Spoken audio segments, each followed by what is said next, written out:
Hey up troops, A Littleton here again with another video, and there's just been a patch notes drop today along with an update to anti-cheat. Yes, ring the bell.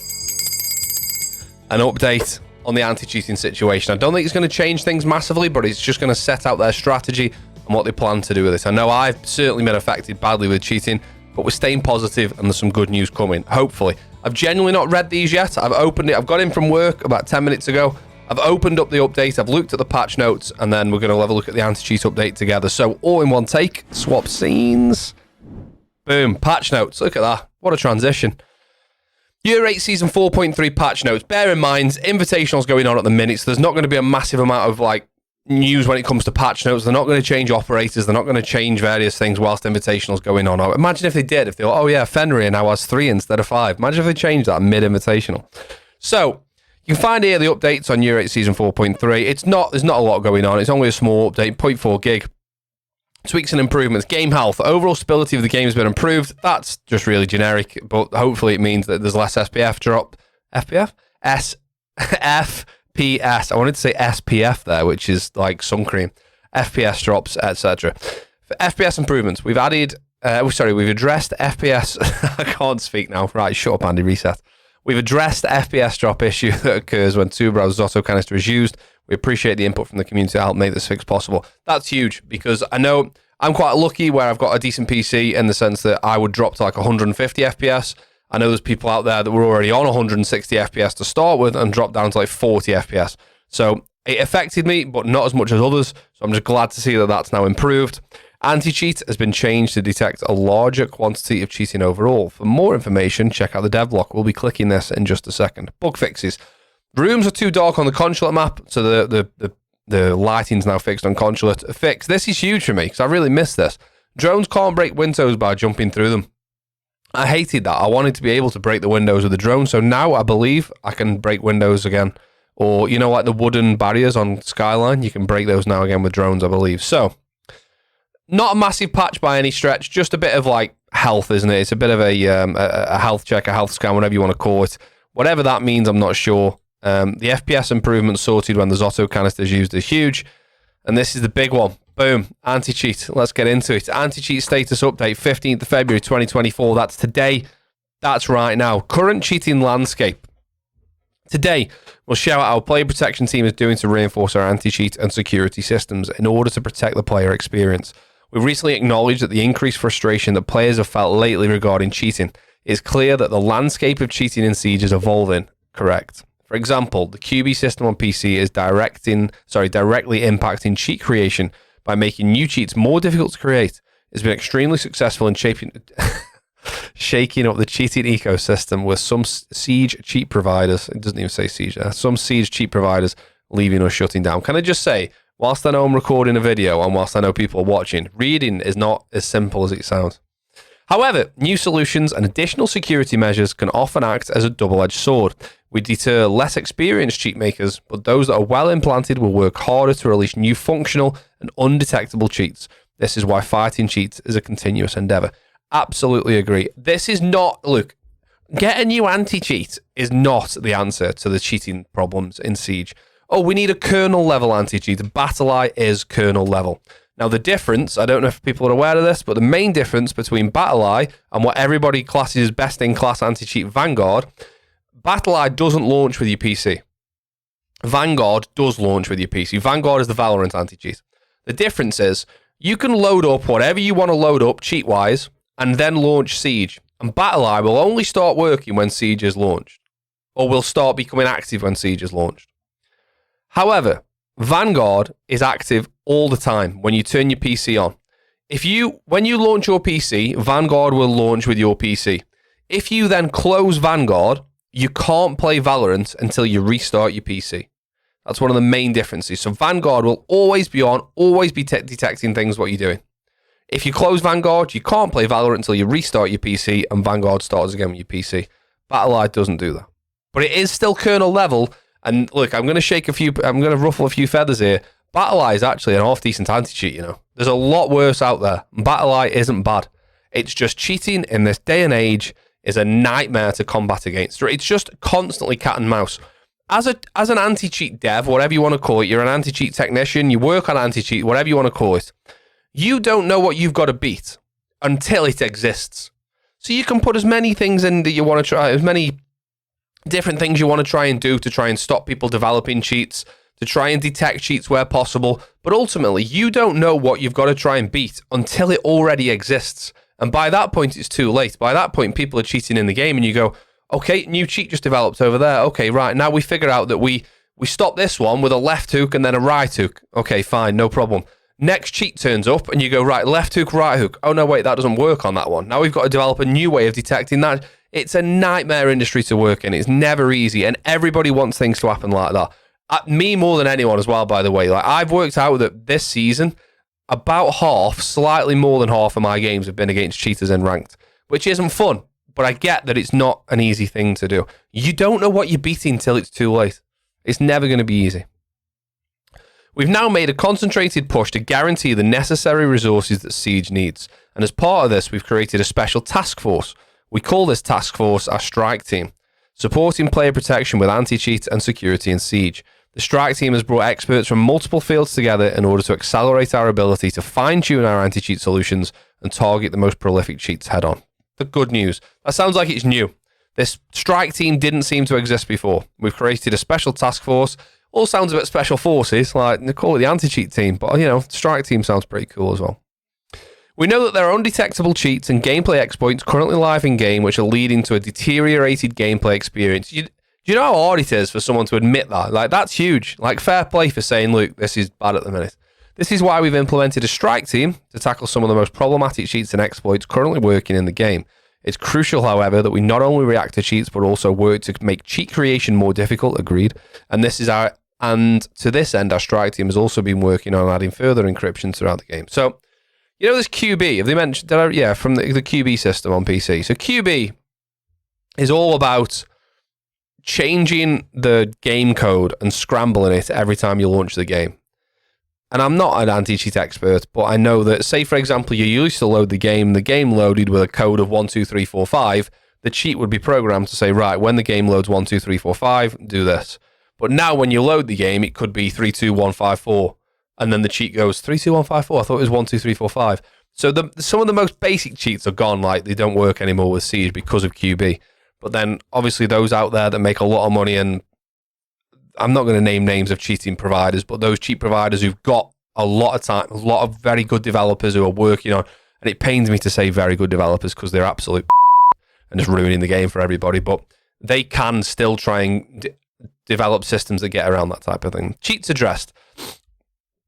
We've addressed a number of cheats over recent months with updates going live in year season 8, year 8, season 4.3, which is right now. Came out today. Address cheats and exploits. Various navigation cheats. So that must be the rappelling indoors thing, which I've been on the receiving end a few times, where you can go outside the map, you can rappel up the side of the building, and then just appear in the map. I saw someone on Chalet, they rappelled, they were inside Trophy on Chalet, and they rappelled up to Solar. Like, they didn't go up the stairs, they rappelled inside, in front of the window, but like inside the building, up to Solar, and just came through the floor in Solar. It was mad. Various shooting-related cheats, griefing cheats, and various drone-related cheats. That must be talking about the Flying Flores drone, maybe. As well as this, we've identified a prevalent cheat provider, which led to a large ban wave and contributed to over 9,000 cheaters banned in January alone, 10,000 banned within a rolling day period. That's a lot of cheaters. There's a lot of scumbags out there using these cheats, and yeah, I will call them scumbags. Like, get a life. Anti-cheat and ban systems. Let's take a look at some of our anti-cheat and security systems. How they're working for us now and what we're doing to move forward.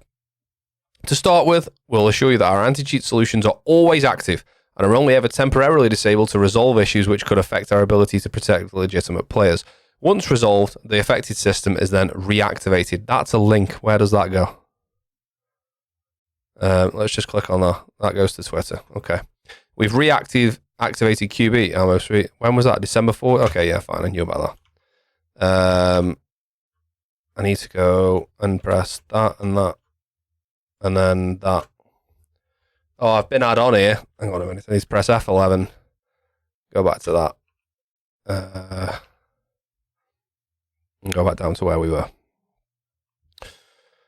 It's reactivated. We do not deactivate our security or anti-cheat measures such as the QB system or Mousetrap for any prolonged amount of time, with Battle.eye always remaining active. Mousetrap. I don't know much about Mousetrap, but obviously you console guys out there want to know. In Year 8, we fixed a number of workarounds that are enabling spoofers to avoid or reduce their chances of detection. Though we are aware that some users are still able to avoid the full effects of our system, we're working hard to counter those remaining workarounds, and we're confident that you'll see further reductions in spoofing soon. So, firstly, just bear in mind, there's still the odd people that Zim on console, absolute as well. But there's a lot less than there used to be. So these implementations they've brought in are working. Mousetrap continues to find, track, and penalise players who use mouse and keyboard on console through the use of spoofing devices like Zims and, is it Cronus, the other one, I think?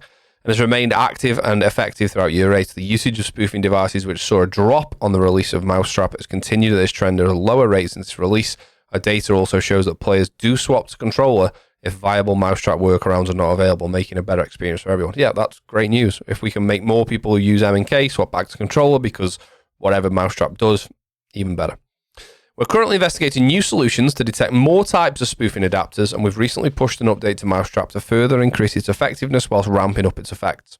In this update, we have optimized our detection thresholds to identify more mouse and keyboard players on console, fine-tune maximum latency penalties, setting for the remainder of the season. So if you do get found out to be using M&K, the latency, like lag penalties that you get if you get found, are now going to be worse. These changes will allow Mousetrap to detect even more players who are using mouse and keyboard. As well as this, we're currently implementing additional in-game warning feedback for detected players and are developing an additional Mousetrap feature which will help to further level out the playing field. This feature will have a further positive impact on the match-to-match experience of console players. We will share more information on this important update during SI. So there's going to be an update on an update on Mousetrap during SI. Interesting. QB system. So this is back to PC. At its core, the purpose of the QB system is to make cheat creation more tedious, difficult, and costly, creating an unfavorable environment for cheat creators and sellers. QB is also beneficial when it comes to bans, having the ability to detect those who attempt to bypass it. That's interesting. So I didn't think about that before. I thought it was just to try and stop cheats loading, but now they could probably detect if it's trying to bypass QB. We've already seen cheat creators giving up on Siege due to the increased effort that is now required for basic cheat development.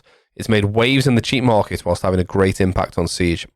It is, but there's still a major problem. So that all sounds great, but there's still a major problem. After the successful launch of the QB system, however, it became clear that we did not have the right long-term support in place that was required to ensure the system's continued effectiveness. We've now changed our approach and have committed to regular updates for the QB system going forward. Look, good news. That last sentence is good news. This is not great news. Like, didn't have the right long-term support. I guess that the thinking was that they'd introduced QB and we're like, right, boom, that's in. Sweet, see you later. Obviously, it hasn't quite worked like that. Like, the developers have continued to go, oh, QB does this, this, and this, right? So we need to do that, that, and that. Which then means QB needs to do that, that, and that instead of this, this. You know what I mean? It's a constant battle. So hopefully that means they're going to try and increase its effectiveness. We're now developing iterations which will be coming in Year 9, and in the meantime, we continue to fine-tune and further strengthen this innovative security system. QB is a solid system for Siege, and we're making sure that it's receiving the resources needed in order to maximize performance. Good. We're excited to share more information on advancements with the QB system later this year. Good. Let us know what you're doing. This is, you know what? Even if they come out now and say, look, we know cheating is bad, we can't do anything about it today, but we're working on it right now, I would be happy with that. And this is what they've done essentially. Bear in mind, when people say Ubisoft don't care, and yes, I work with Ubisoft. It's no secret. I make videos for the Twitter. I've been lucky enough to be involved in sponsored streams. I'm even more lucky that they're taking me to SI in 3 days' time, which is crazy. So people will say, oh yeah, but you're biased to Ubisoft. I like Ubisoft because they made my favourite ever game, but I will still be honest and where I can. But let me tell you one thing, right? Because I know this from speaking to people who work at Ubisoft. When people say, oh, Ubisoft don't care, they just want to kill Siege. Why would that be? Like, just it bugs me when I talk about it, and I don't want to be like talk derogatory about people, but why would you think that at the end of the day, Ubisoft is a company that wants to make money? It's in the private sector, it's in the gaming sector, and it's there to make money. It makes things that we enjoy, which is great along the way. If they make money by making games that we like playing and we spend money, brilliant. We're happy, they're happy. We're playing a game we like, they're making money. Don't for 1 second think Ubisoft undervalues Siege. They are well aware of how popular Siege is, how unique Siege is, and there's no way that they want it to die. Like, oh yeah, Ubisoft clearly want the game to die. That's why they brought Two Brow and Solace out. Like, what? Like, the additions, the operator additions that have come in the last 2 years have been some of the best we've ever seen. So don't say that Ubisoft want Siege to die, because that's not true. This is crazy to look at, by the way. Now you see it in a graph format. Here we have our latest ban data covering the last 3 months. We can see that while we had over 9,000 bans in January, the previous month of December was less successful in terms of detection of bans. This was due to new blatant cheats becoming available, most of which were not detectable during December. December was bad, resulting in fewer bans and increased frustration for players. Yeah, fair play. Thank you for acknowledging that. With our team focused on cheats that are being used right now, we aim to see similar results to January in the near future. So you can see here, November, we had 7,500 banned. BattlEye bans and data bans. So let's just look at BattlEye and data. It's weird how they're almost exactly the same across the months. So we had 6,000 BattlEye bans and 1,750 data bans. And here we had 6,500 bans. So there was more data bans in January than there were. Interesting. Data bans. Since their introduction, data bans have been a great success for Siege. This is where I will disagree a little bit with what Ubisoft is saying. The data bans thing needs improvements. I play against people, I did last night when I was streaming, all the time where Monday night when I was streaming, you load up the game, someone's got a 9 KD after 150 games, and they've got a 93% win rate, and they're just using the most obvious blatant cheat in the world, flying across the map, insta-headshotting everybody within 5 seconds of the round starting. How does that the data ban system not pick up someone who's got a 7 or 8 or 9 KD over 150 games? I could run a report for Siege now if I had the technical know-how with coding and whatnot. Someone at Ubisoft could run a report, in my opinion, to say anyone who's played more than 50 games and has a higher than 3 KD and a higher win rate than 60%, flag them up in a report and then have a look at each one. Anyone who's got more than a 3 KD after 50 games, I would be confident in saying 95% of them are cheating. I would be confident in saying that. Nobody, even the best, Shaiko, Spoit, Doki, all the rest of the good players in the world struggle to get a 2 KD in ranked because it's unrealistic. Yes, they don't play properly in ranked. They just sort of mess about in it. It's not the same as them playing comp, obviously. But even the best players in the world would get somewhere around a 2 KD after 50 games. There's no way your average ranked player is getting a 3 KD. And I'm not saying ban everyone who's got a 3 KD after 50 games. Just bring up that data and have a look at that data. And I can guarantee, and just do a mass ban wave. Look at the data and go, yeah, cheating. Just watch an example of their match replay. Cheating. You know what? I will volunteer myself now. I would do that in my spare time. I would look at that report. I would look into the match replay, and I would be able to ban 20 players a day who are most obviously cheating. Our goal with data bans is to ensure that we can find as many cheaters as possible while continuing to protect our honest players. At the minute, we are working to refine our data models by making use of additional player data points. This process will result in a more granular player overview, allowing us to increase the precision and underlying system, and in return, boost its potency. As we continue to optimize, we'll be able to adjust our thresholds, casting a wider net with full confidence, and finding banning cheaters and finding and banning more cheaters that may have been going undetected. More to come on data bans. We're also currently developing a machine learning solution, which will aim to broaden our ability to detect cheaters in Siege. That sounds a little bit like what I've just said. Literally run a report that says, KD higher than X, matches played more than X. Bring me those players. And I'm telling you, you could manually ban hundreds of cheaters a day. BattlEye is the system that makes up for most of our cheater bans, like our other forms of anti-cheat. BattlEye is never turned off whilst the game is active, I should say. Remaining active at all times, finding and banning thousands of cheaters each month. As some of you may have noticed, in-game mentions of BattlEye have been removed. This change is to make sure that cheaters aren't getting information on how... I don't know why I couldn't read them. Information on how or what they were detected by. Even minor details such as the mention of a ban system can play a role in the creation of new and undetectable cheats. A small change will help in reducing the chances of our anti-cheat systems being bypassed by cheaters and cheat makers. 100,000 bans in 2023. If you want to try and have an idea of how many cheaters are in Siege and how big the problem is that we're trying to manage, 100,000 divided by 365 gives you 274, basically. 274 bans a day in 2023. That's how big the problem is. Now, let me just reassure everybody here who plays on PC, mainly. This is not unique to Siege. CSGO has been plagued by cheaters for years. PUBG has been probably worse than Siege in terms of cheaters for years.